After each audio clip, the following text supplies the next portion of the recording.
Magandang umaga Pilipinas, narito na po ang maging na panahon ngayong araw ng Friday, 25 July 2025. Base po sa ating synoptic situation, ang binabantayan nating bagyo na si Typhoon Emong ay nasa coastal water ng Bangar, La Union. Ito ay may taglay na hangin maabot malapit sa gitna na 120 kilometers per hour at meron namang pagbugso ng 165 kilometers per hour.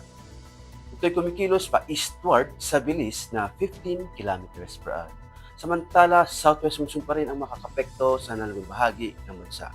Meron tayo ng monitor na bagyo sa labas ng ating Philippine Area of Responsibility. Ito ay may international name na Rosa.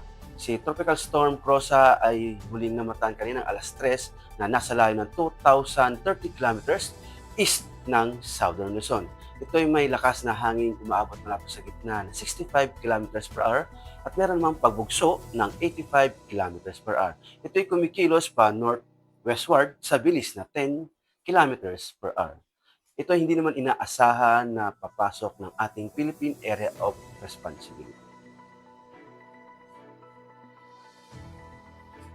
Para naman sa track at intensity ni Typhoon Emong, si Typhoon Emong ay unang naglandfall kagabi ng alas 10 sa Agoo, Pangasinan. At ito ay makikita natin sa track niya. Ito ay mag-traverse dito sa may kabundukan ng Northern Luzon at ito ay hina mamayang hapon as tropical storm at inaasahan natin itong lalabas ng ating Philippine Area of Responsibility sa Sabado ng umaga o hapon.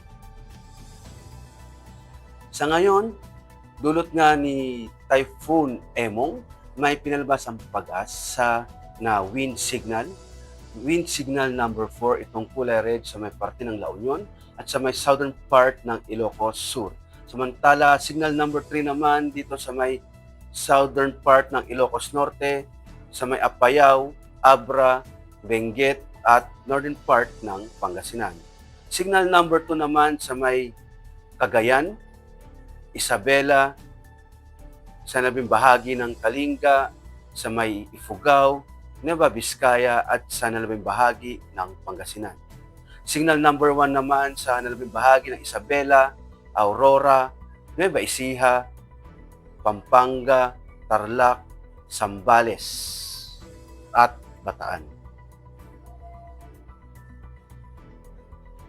Para naman sa general air forecast, dulot nga ni Typhoon Emong makakaranas ng stormy weather sa may Batanes, sa may parte ng Ilocos Region at Cagayan.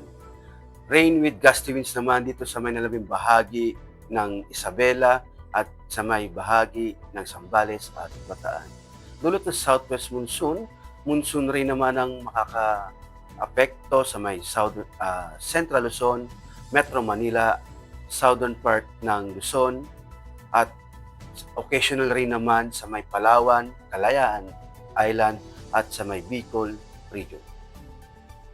Occasional rin din naman ang mararanasan sa kanlurang bahagi ng Visayas at sa nalabing bahagi ng Visayas maging maulap na kalangitan na may kalat-kalat na pag-ulan, kulog at kidlat. At sa Mindanao, magiging bahagyang maulap hanggang sa maulap na papawirin na may pulo-pulong pag-ulan, kulog at kidlat.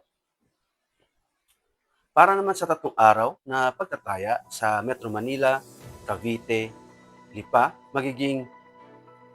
bukas ay magiging mahina hanggang sa malakas na pag-ulan ang mararanasan at pagdating sa Linggo hanggang Lunes ay magiging maulap na kalangitan na may kalat-kalat na pag-ulan, kulog at kidlat.